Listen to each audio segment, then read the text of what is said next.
Unfortunately, things didn't work out with Axel and I. However, he did show me some great tips for in-text citation. Before you start adding your references to your essay, make sure you keep a running record of articles, books, videos you've read and watched. The examples we shall be using come from Linda Wagner's article. Ophelia, Shakespeare's pathetic plot device. Before you start planning your essays, note A. who the author is, B. whether the document contains page numbers, if there are any, C. form a reference, i.e. article, book, website, etc. 1. Begin with reading the article once. Make a few comments here and there, just to get a sense of what the article is discussing. 2. Reread, this time more thoroughly. You may highlight certain phrases, comment about arguments to help inform your own understanding of the essay topic. 3. After the third reading, tackle one of the following forms of further note-taking. Summary. No more than 150 words discussing the author's overall contention. Paraphrase. Finding useful parts of the author's contention and rewriting sections in your own words. Note page numbers and authors here. Quotation. Rewriting phrases of the author's work in their own words to clarify their contention. See the MLA handbook for more information. Keeping your notes organised throughout the planning process will save you hours later on drafting your final essay. There are 3 ways in which an author's text can be inserted into the body of your essay. The first is using quotation marks to directly take the author's opinion from the text to insert it into your essay. Ruthlessly, one author argues, apparently Shakespeare intended her to be a minor character, using her sparingly and almost forgetfully throughout the plot. Wagner, 94. You may also condense the quote using 3 dot points and square brackets to replace words. This makes a more succinct response, for example. Ruthlessly, Shakespeare intended Ophelia to be a minor character, using her sparingly. Wagner, 94. However, if you have to change the sentence too much, a stronger essay would instead paraphrase the author's argument.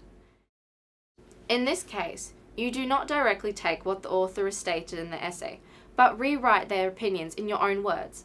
For example, Ruthlessly, Ophelia's purpose in Hamlet is meaningless, as she is rarely used throughout the plot. Wagner, 94. the final option for inserting text is by using a long quotation. This must be 4 lines or more in length. Axel will discuss this later on in the presentation.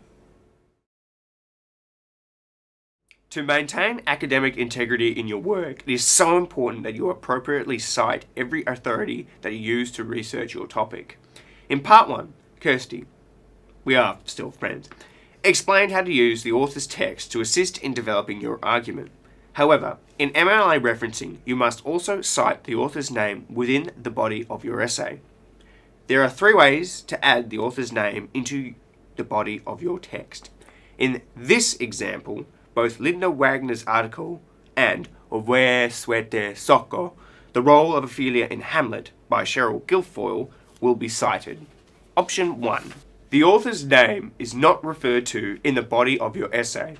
So, place their last name and page number in round brackets at the end of the relevant sentence, before the full stop. For example, Ophelia's purpose in Hamlet is meaningless, as she is rarely used throughout the plot. Wagner, 94. Remember, do not put a comma between the author's name and the page number. Option 2. Using the author's name in the sentence of your essay, only place the page number in brackets at the end of each sentence. For example, Linda Wagner argues that Ophelia's purpose in Hamlet is meaningless, as she is rarely used throughout the plot. 94. The first time you mention an author in the body of the text, use both first and last name. After that time, refer to only their last name. Option 3. If you are referencing 2 authors in the same sentence, you must separate the authors' names with a semicolon. Ophelia's purpose in Hamlet is meaningless due to her scarcity in scenes. However, others proclaim, more persuasively, that she is a symbol of youth and atonement. Wagner, 94, Guilfoyle, 5. Option 4. Using opposing views by academics is a great way to strengthen your own argument. For example, Wagner argues that Ophelia's purpose in Hamlet is meaningless as she is rarely used throughout the plot. 94. However, Cheryl Guilfoyle more convincingly proclaims that Ophelia is the figure not of the repentant sinner, but of the purity which can atone for the sins of others. 5. Other useful comments on in-text citations. Option 5. If you are citing two works by the same author, put a comma after the author's name and add the title. For example, Ophelia's purpose in Hamlet is meaningless as she is rarely used throughout the plot. Wagner, Ophelia, Shakespeare's pathetic plot device. 94. Furthermore, she is used as a symbol to elicit significant feelings from the primary characters. Wagner, Faulkner's Fiction, Studies Inorganic Form. 4. Option 6. If you want to take out a passage written by the author that is 4 or more lines in length, this is the following format you should follow. 1. Set off text by beginning a new line. 2. Indent 1 inch from the left margin and typing it double-spaced without adding quotation marks. 3.